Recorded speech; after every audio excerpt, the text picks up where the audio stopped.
और उनके ऊपर हर तरफ से जलगार हो रही है, उनके ऊपर तौहीन मदद का मुकदमा भी दर्ज कर दिया गया है। क्यों? वजह यह है कि उन्होंने एस्टेब्लिशमेंट के किरदार के ऊपर बात कर दी। अंधे को भी नजर आ रहा है कि इस मुल्क में क्या हो रहा है, फॉर गॉड सेक। अब देखिए, अब यहाँ तक नौबत पहुँच गई कि वो जो है अपना इंजीनियर मोहम्मद अली मिर्जा, उस पर तौहीन अदालत का मजहब का मुकदमा बना दिया। अच्छा, मोहम्मद अली मिर्जा ने कौन सा तौहीन मजहब का इर्तिकाब किया है जी? उनकी राय पांच चीजों में सख्त है, लेकिन एक तो न वो इस्टेब्लिशमेंट के आदमी है, न किसी पॉलिटिकल पार्टी के आदमी है। वो फिरका परस्त आप उन्हें नहीं कह सकते। उनकी राय से वो बहुत सख्ती बात चीजों में उनमें पाई जाती है, और वो मतलब लहजा उनका ऐसा है जिस पे बाद लोगों को एतराज होता है। लेकिन ना वो किसी फिरके से ताल्लुक रखते हैं, ना वो किसी पॉलिटिकल पार्टी से ताल्लुक रखते हैं, और ना वो इस्टेब्लिशमेंट से ताल्लुक रखते हैं, ना उनका भी एजेंसी। वो तो इंजीनियर थे, डॉक्टर समर मुबारक मन के साथ काम करते थे। वो तो इस तरह मायल हो गया शुरू ही से, और वो एक अलग स्कूल के एक तरह का वजूद में आ गया, और वो एक अलग स्कूल के एक तरह का वजूद में आ गया, और वो एक अलग स्कूल के एक तरह का वजूद में आ गया।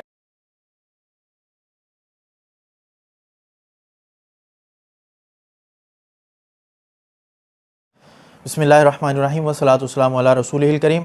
सामईन नाज़रीन, इन तमाम शख्सियात को, इन तीनों शख्सियात को बिलखुसूस मैं ये सही बुखारी की हदीस सुनाना चाहता हूँ। इन्होंने इस्टेब्लिशमेंट का रोना, ये रो रहे हैं कि जो इस्टेब्लिशमेंट के ख़िलाफ़ बात कर दी है। मैं सबसे पहले बुखारी की हदीस सुनाऊँगा, उसके बाद फिर हम मिर्ज़ा इंजीनियर के गुस्ताखियाँ बताएंगे, फिर हम FIR के मतन पे गुफ्तगू करेंगे कि असल में FIR है क्या। जो ये कह रहे हैं जी इस्टेब्लिशमेंट के ख़िलाफ़ बात कर दी है, वो इमरान रियाज़ ख़ान साहब हों, या हारून रशीद साहब हों, या दूसरी तरफ और या मकबूल जान साहब हों, उन तीनों से बिलखुसूस, और बाकी जितने एंकर्स हैं, जितने सहाफ़ी हैं, उन तमाम को बिलउमूम मैं ये बुखारी की हदीस सुना रहा हूँ।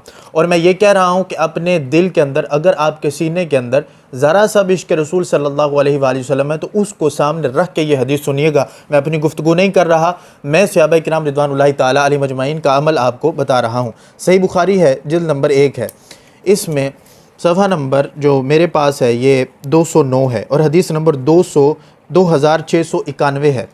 इस हदीस के अंदर किताब सुलह है, इसके अंदर वाज़ेह तौर पे ये हदीस मौजूद है कि एक दफ़ा रसूल अकरम सल्लल्लाहु अलैहि वसल्लम आप अब्दुल्ला बिन उबई के पास तशरीफ़ ले गए। फ़लम्मा अताहु नबी सल्लल्लाहु अलैहि वसल्लम फ़क़ाल इलैका अन्नी वल्लाहि लक़द आज़ानी नत्नु हिमारिक। तो उसने ये कहा, अब ये उन सब तक जो हमारे सामने सुन रहे हैं उनसे भी ये गुजारिश है कि इसको जितने प्लेटफॉर्म्स हैं आपके पास सोशल मीडिया, जहाँ तक आपकी रसाई है वहाँ तक आप ज़रूर इसको शेयर करें। अगर आपको अच्छा भी लगे, आपके दिल के अंदर इश्क़ रसूल सल्लल्लाहु अलैहि वसल्लम हो, तो इसको ज़रूर शेयर करें, क्योंकि इस मामले को जो मिर्ज़ा इंजीनियर ने अम्बिया अलैहिस्सलाम के ख़िलाफ़ अर्ज़ा सराई की है, उसको सियासत की नज़र किया जा रहा है। अगर इस तरह ही मामला चलता रहा तो फिर तो हज़ारों गुस्ताख पैदा हो जाएंगे, और ये गुस्ताखों को शह देने वाली बात है। अब देखिए, यहाँ पर हम हुस्न ज़न रखते हैं कि उन तक शायद पहुँचा नहीं होगा, तो ये हदीस सुनिए कि रसूल अकरम सल्लल्लाहु अलैहि वसल्लम जब पहुँचे तो उसने क्या कहा? उसने कहा इलैका अन्नी वल्लाहि लक़द आज़ानी नत्नु हिमारिक, अपने गधे को दूर करो, मुझे इससे बू आती है। एक ये लफ्ज़ उसने बोले। रसूल अकरम सल्लल्लाहु अलैहि वसल्लम की ज़ात पे तनकीस, ज़ात की तनकीस नहीं की, ज़ात पे कोई हरफ नहीं बोला, सिफ़ात की तनकीस नहीं की, सिफ़त पे कोई हरफ नहीं बोला, बल्कि आप जिस सवारी पे बैठे हुए थे उस सवारी के लिहाज से उसने अपनी तबीयत के अंदर ये परेशानी का इज़हार किया। उसने कहा मुझे तो बू आती है। फिर क्या हुआ? फ़क़ाल रजुलुम मिनल अंसार मिनहुम, तो अंसार में से एक सहाबी उठे, वल्लाहि ला हिमारु रसूलिल्लाहि सल्लल्लाहु अलैहि वसल्लम अत्यबु रिहम मिनका। आपने फरमाया, ए मुनाफिक, ए अब्दुल्ला बिन उबई, तू कहता है रसूल अकरम सल्लल्लाहु अलैहि वसल्लम की सवारी से मुझे बू आती है, इसको पीछे किया जाए। तो आपने फरमाया, सरकार की सवारी की खुशबू तेरी खुशबू से ज़्यादा हमें पसंद है रसूल अकरम सल्लल्लाहु अलैहि वसल्लम की सवारी की। दूसरी रिवायत के अंदर बौल के अल्फाज भी हैं कि बौल हिमारी रसूलिल्लाहि सल्लल्लाहु अलैहि वसल्लम अत्यबु रिहम मिनका, कि जो रसूल अकरम सल्लल्लाहु अलैहि वसल्लम के गधे के पेशाब की खुशबू है वो भी तेरी खुशबू से ज़्यादा हमें है, तेरी बदबू होगी हम तो उसको खुशबू मानते हैं। ये था सहाबा का अकीदा, ये था इश्क रसूल अकरम सल्लल्लाहु अलैहि वसल्लम के साथ कि आपकी सवारी मुबारक के बारे में उसने गुफ्तगू की। तो उस वक्त सहाबा ने ये नहीं कहा नहीं सवारी है, जानवर है, छोड़ देते हैं। नहीं, रसूल अकरम सल्लल्लाहु अलैहि वसल्लम की सवारी की गुस्ताखी भी सहाबा किराम रिदवानुल्लाहि ताला अलैहिम अजमईन ने बर्दाश्त ना की। अब ये थी सही बुखारी की हदीस। अब मैं आपको मिर्ज़ा इंजीनियर की गुस्ताखियाँ सुनवाना चाहता हूँ, और मैं ये आपके सामने ये हदीस इस वजह से रखी कि इसको सामने रखिए। कुरान करीम की आयत वलिल्लाहिल इज़्ज़तु वलिरसूलिहि वलिलमुमिनीन वलाकिन्नल मुनाफिकीन ला यअलमून आयत सामने रखिए। व रफ़अना लका ज़िक्रक, ये आयत सामने रखिए। वमा अरसलनाका इल्ला रहमतल लिल आलमीन, ये आयत सामने रखिए। और जितनी आयतें हैं रसूल अकरम सल्लल्लाहु अलैहि वसल्लम की फजीलत के अंदर कि राय ना बोला जाए तो कहा जाए राय ना बोलना छोड़ दो, उन्जुर ना बोला करो कि सरकार हम पे नज़र करम करें, तो ये सब सामने रखें। और अब फिर वो वहदानियत, वो जो है अल्लाह तबारक व तआला की तौहीद जो रसूल अकरम सल्लल्लाहु अलैहि वसल्लम की ज़ुबान अक़दस से आज हम तक पहुँची। मिर्ज़ा उस तौहीद के बारे में कहते हैं जब तौहीद बयान होगी तो माज़अल्लाह गुस्ताखी तो खुद ब खुद हो जाएगी, और अम्बिया अलैहिमुस्सलाम अल्लाह के सिवा शै कोई नहीं, ये लफ्ज़ बोलता है। अब इसकी बात तदरीजन मैं आपके सामने गुस्ताखियाँ रखता हूँ, वो आप गुस्ताखियाँ सुने, फिर हम ये मेरे सामने FIR है, हम इस FIR के मतन पर गुफ्तगू करेंगे, खुल के दूध का दूध पानी का पानी हो जाएगा कि इस्टेब्लिशमेंट के ख़िलाफ़ लफ्ज़ बोले गए हैं या इमामुल अंबिया सरवर कायनात सल्लल्लाहु अलैहि वसल्लम सहाबाए किराम और अहले बैत अत्हार इनके ख़िलाफ़ लफ्ज़ बोले गए हैं। आप सबसे पहले इसकी ये गुफ्तगू सुनिए। आज की डेट में भी अगर कोई किसी सहाबी को अपने इल्म की बुनियाद पे काफिर भी डिक्लेयर कर दे, वो ये समझे कि मेरे नजदीक वो काफिर था, तो इससे ये नहीं होगा कि हम उसकी तकफीर करेंगे। जो हमें काफिर कह रहा है फिर हम हक रखते हैं कि हम उसे काफिर कहें, जो हमें काफिर कह रहा है फिर हम हक रखते हैं कि हम उसे काफिर कहें। और मैंने कई दफा ये गोल्डन कोड अपना बयान किया है लोगों के सामने कि अगर कादियानी हमें काफिर कहना छोड़ दें तो हम उनको काफिर नहीं कहेंगे। सहाबी होना कोई बड़ी फजीलत नहीं है, असल फजीलत है ला इलाहा इल्लल्लाह मोहम्मद रसूलुल्लाह का इकरार करना। हम इससे बड़ी फजीलत किसी को नहीं मानते। और फिर वो साथ कह रहे हैं कि जी वो अली भाई की हम इस बात के साथ तो एग्री करते हैं कि जी नबी के जैसा है ही कोई नहीं, बाबत शाही कोई नहीं, लेकिन ये क्या बात हुई कल को ये कहे कि जी अल्लाह के जैसा है ही कोई नहीं, नबी ते शाही कोई नहीं। और लानत हो तुम्हारी सोच के ऊपर। जब तौहीद बयान होगी तो गुस्ताखी तो ऑटोमेटिकली हो जाएगी, क्योंकि तौहीद का मतलब ही है कि अल्लाह के सिवा कोई पैगंबर, कोई फरिश्ता, कोई बुजुर्ग, कोई बाबा, शाही कोई नहीं, शाही कोई नहीं, शाही कोई नहीं।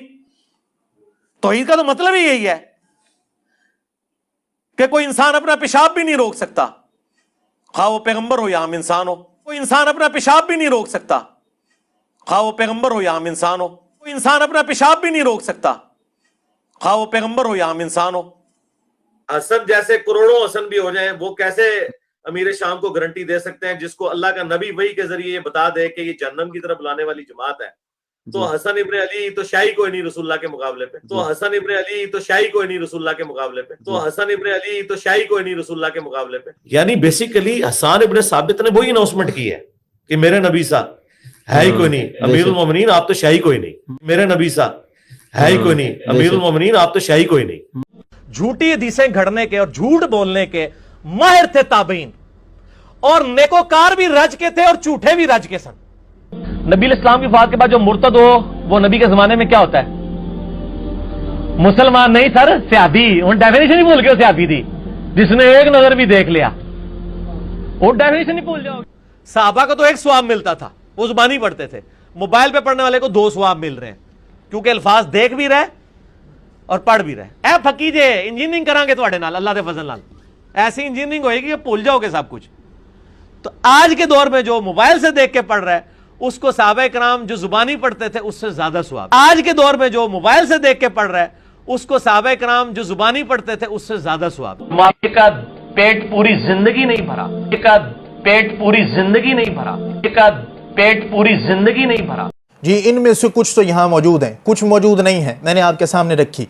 अगर दिल के अंदर इश्क़ मुस्तफ़ा करीम सल्लल्लाहु अलैहि वसल्लम थोड़ा भी होगा तो आपको आइडिया हो जाएगा। आप इस्टेब्लिशमेंट के इसको शोर के अंदर डाल के इसको पसे पर्दा जो है वो पीछे करने की कोशिश नहीं करेंगे, बल्कि इस गुस्ताख़ रसूल सल्लल्लाहु अलैहि वसल्लम हम मुतालबात कर कर के थक गए हैं कि खुदारा होश करो, खुदारा होश करो। जितने मुख्तदर इदारे हैं खुदारा होश करें, किसी और की बात नहीं। जिनका कलमा आपने पढ़ा है उन रसूलों की बात है कि जिन पर आप ईमान रखते हैं, जिन फरिश्तों पर आप ईमान रखते हैं, जिन रसूलों पर आप ईमान रखते हैं, जिन अम्बिया अलैहिस्सलाम पर आप ईमान रखते हैं, ये उन अम्बिया की बात है। यहाँ पर तौहीद बयान करने का ये कोई तरीका नहीं, क्या इसके बगैर तौहीद बयान नहीं हो सकती? मामला तो ये था, सीधा सीधा ये कह देता, यही बताना था ना कि अल्लाह के सिवा किसी के पास कोई कुव्वत नहीं होती, तो कह देता अल्लाह जिसको अता करता है उसी के पास होती है, वगरना हर कुव्वत अल्लाह रब्बुल इज़्ज़त के पास है। अल्लाह की दी हुई कुव्वत के बगैर कोई कुछ नहीं कर सकता। सकता, पत्ता भी नहीं हिल सकता, इस तरह की बात करता, मामला भी समझ में आता। लेकिन क्या कह रहा है?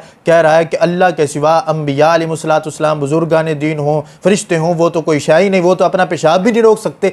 कहाँ पर यह फ़र्ज़ वाजिब लिखा है? या सहाबा ने इस तरह की मिसालें दी, 14 सालों से सलफ़ सालिहीन ने इस तरह की मिसालें दी। आज ये दज्जाल को नया उठा है तौहीद बयान करने के लिए कि मैं तौहीद बयान करूँगा, गुस्ताखी भी साथ करूँगा, और फिर पहले जो है वो ये बात भी कर रहा है कि तौहीद बयान होगी तो गुस्ताखी तो साथ होगी। किसने अकीदा ये दिया? इसके मुक़ल्लिदीन इससे पूछे, दज्जाल किसने तुझे ये अकीदा दिया कि अम्बिया अलैहिस्सलाम के बारे में तो इस तरह भौंके? अब देखिए, ये मेरे पास FIR मौजूद है। अब इसके अंदर कौन से अल्फाज हैं? अब देखिए यहाँ पर है कि जो मिर्ज़ा इंजीनियर है, जेहलम का रिहायशी है, और मोहम्मद अरशद इसके वालिद का नाम है।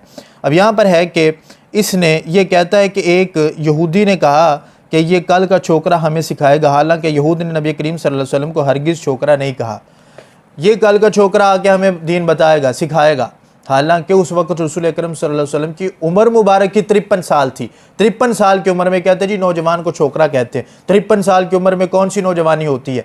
फिर रसूल अकरम सल्लल्लाहु अलैहि वसल्लम के बारे में इस तरह के अल्फाज बोलना, ये तनकीस हैं, ये तनकीस हैं, ये तनकीस हैं। और आपको भी अगर जो है वो इस तरह के अल्फाज से जो है इस्टेब्लिशमेंट के अंदर ये जितने बड़े ओहदेदारान हैं उनसे इस तरह के लफ्ज़ बोले जाएंगे ये कल का छोकरा, तो क्या ये गुस्ताखी नहीं होगी? किसी ना कुरान के अंदर आयत है, ना हदीस रसूल अलैहि सल्लाम के अंदर इस तरह की कोई हदीस है। कुरान के अंदर भी तंबीह अल्लाह तबारक व तआला की तरफ से बयान की गई हो तो आइमा मुहद्दिसीन का इजमा है कि उसको भी अपनी तरफ से बयान नहीं कर सकते, क्योंकि वो मालिक है, वो राज़िक है, ये उसके बंदे हैं, वो जैसे चाहे तंबीह करे। हम ग़ुलाम हैं, ग़ुलामों को ये ज़ेब नहीं देता कि हम वही अल्फाज बोलना शुरू कर दें। रसूल अकरम सल्लल्लाहु अलैहि वसल्लम के बारे में अलम यजिद का यतीमन फ़आवा, लफ्ज़ यतीम बोला गया, तो आइमा किराम का फतवा है कि कोई अपनी तरफ से यतीम बोलेगा रसूल अकरम सल्लल्लाहु अलैहि वसल्लम को तो काफिर मुर्तद हो जाएगा, क्योंकि ये तनकीस है। अब सवाल पैदा होता है, कुरान के अंदर तो मौजूद है। इसी तरह मकर अल्लाह, कि उन्होंने मकर किया, फिर यहाँ पर मकर अल्लाह के अल्फाज भी मौजूद हैं। अब कोई कहना शुरू कर दे कि मैं तो माज़ अल्लाह के लिए ये लफ्ज़ मकर इस्तेमाल करूँगा, क्यों जी? क्योंकि कुरान के अंदर जिक्र है और कुरान खोल खोल के लोगों को दिखाए, देखो कुरान के अंदर जिक्र है, मैं क्यों नहीं बोल सकता? तो ये गुस्ताखाने रसूल को शायद देना है, क्योंकि हमारा असूल यही है, वो अल्लाह है, वो अल्लाह रब्बुल इज़्ज़त है। अपने बंदों के लिए जो लफ्ज़ वो यूज़ करना चाहे, जिस तरह तंबीह करना चाहे वो कर सकता है, लेकिन ग़ुलामों को ये ज़ेब नहीं देता। अब देखिए यहाँ पर वाज़े तौर पे उसने जो लफ्ज़ छोकरा बोला था, ना हदीस के अंदर है, ना ही किसी तारीख़ की किताब के अंदर है, यानी सही हदीस सही रिवायात से कहीं से भी हमें नहीं पता चलता कि यहूद व नसारा इस तरह का कोई लफ्ज़ इस्तेमाल करते हों। अब जो है वो आगे ये बोला गया कि जब तौहीन बयान होगी तो कोई पैगम्बर, कोई फ़रिश्ता, कोई बुज़ुर्ग, शाही कोई नहीं। फिर जो है अल्लाह तबारक व तआला का जो इसमें जलालत है, इसके बारे में उसने कहा कि अल्लाह मुहम्मल जुमला है, इसकी कोई अहमियत नहीं है। इसमें आज़म की तौहीन इसने की। इसी तरह इसने कहा कि आपके सामने कुरान इस तरह पढ़ा जा रहा है जिस तरह फ़्रेंच ज़ुबान के अंदर आपको गालियाँ निकालना शुरू कर दें। इस तरह उसने कुरान करीम की खुली तौहीन की। अगर कादियानी हमें काफिर न कहें तो हम भी उनको काफिर कहना छोड़ देंगे, इस इबारत में आईने पाकिस्तान के ख़िलाफ़ है। इसी तरह इसने सहाबा किराम रिदवानुल्लाहि ताला अलैहिम अजमाइन के बारे में ये कहा कि कोई अपने इल्म की बुनियाद पर किसी सहाबी को काफिर कहे तो हम उसको काफिर नहीं कह सकते। अब ये किन को शय दे रहा है कि जो सारे सहाबा को काफिर कहते हैं और फिर कहे जी हमने तो अपने इल्म के बिना पर कहा था? किन को ये शय दे रहा है और कौन सी इस्लाम जो है वो ये लोगों को इस्लाम सिखा रहा है जिसके अंदर सारे सहाबा को भी काफिर कह दो, कोई फ़र्क ही नहीं पड़ेगा? तो कल को उठ के माज़अल्लाह, वो पहले भी दूसरों का अकीदा है कि सारे सहाबा ही माज़अल्लाह काफिर थे, तो ये तो सरकार की सोबत, सरकार की तरबियत पर सीधा सीधा हमला है कि कोई बंदा ये कह दे कि माज़अल्लाह जो सारे सहाबा थे वो काफिर थे, हम उसको काफिर नहीं कहेंगे। फिर कहता है कि सहाबी होना ये कोई फजीलत की बात नहीं है, फजीलत है ला इलाहा इल्लल्लाह मुहम्मद रसूलुल्लाह सल्लल्लाहु अलैहि वसल्लम, सहाबी होना तो कोई फजीलत नहीं।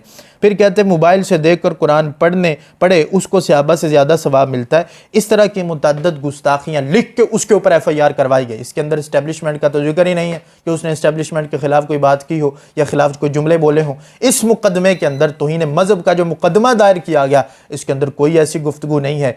तौहीद पर हमला इसने किया कि मिनी गॉड बना देंगे, छोटा खुदा हमें बना देंगे जन्नत के अंदर माज़अल्लाह, तो इसने जो है वो सबको छोटा खुदा बना दिया।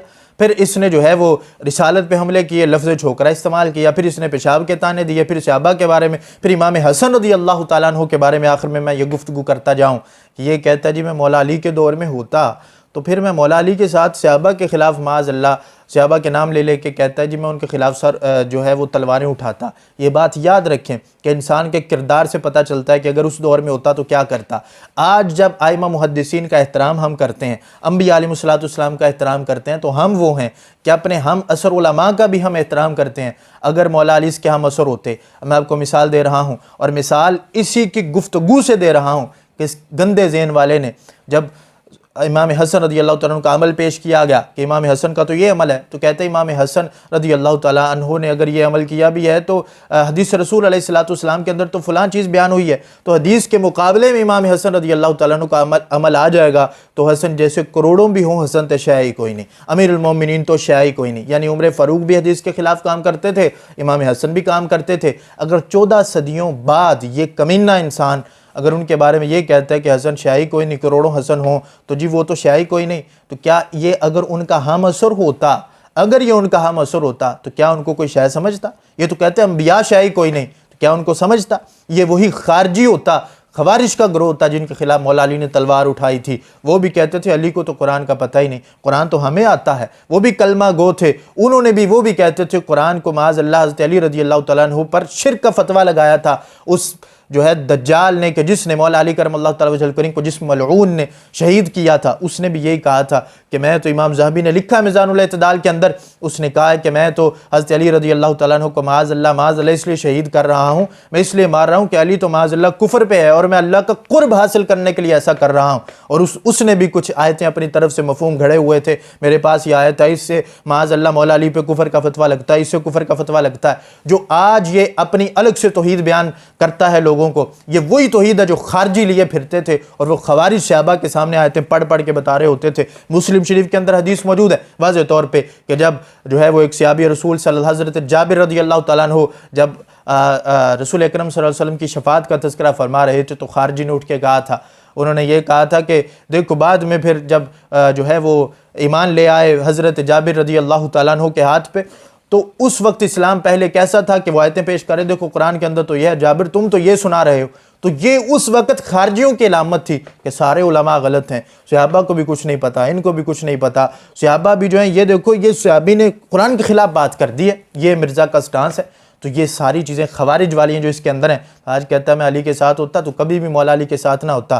तेरा तो ये मकसद है कि सहाबा ही कोई शय नहीं, बुज़ुर्ग कोई शय नहीं, नबी भी कोई शय नहीं, तो क्या मौला अली को कोई शय समझता उस वक्त? तो इसलिए इस फितने से अपने आप को महफूज रखें, अपने बच्चों को महफूज रखें। अल्लाह तबारक व तआला इस तरह के फितनों से हमारी आगे आने वाली नस्लों को भी महफूज रखे। अल्लाह तबारक व तआला हम सब को अमल की तौफीक अता फरमाए। आप इसको गौर करेंगे तो इंशाअल्लाह तबारक व तआला दिल के अंदर जो ईमान है, फिर इसके रसूल सल्लल्लाहु अलैहि वसल्लम है, उसकी चाशनी होगी तो आपको समझ में आ जाएगा कि इस जो है वो फितने ने कितना बड़ा आज के दौर के अंदर फितना फैला रखा है। और अल्लाह तबारक व तआला हम सब को अमल की तौफीक अता फरमाए। व आखिरु दावा या अनिल हम्दुलिल्लाहि रब्बिल आलमीन।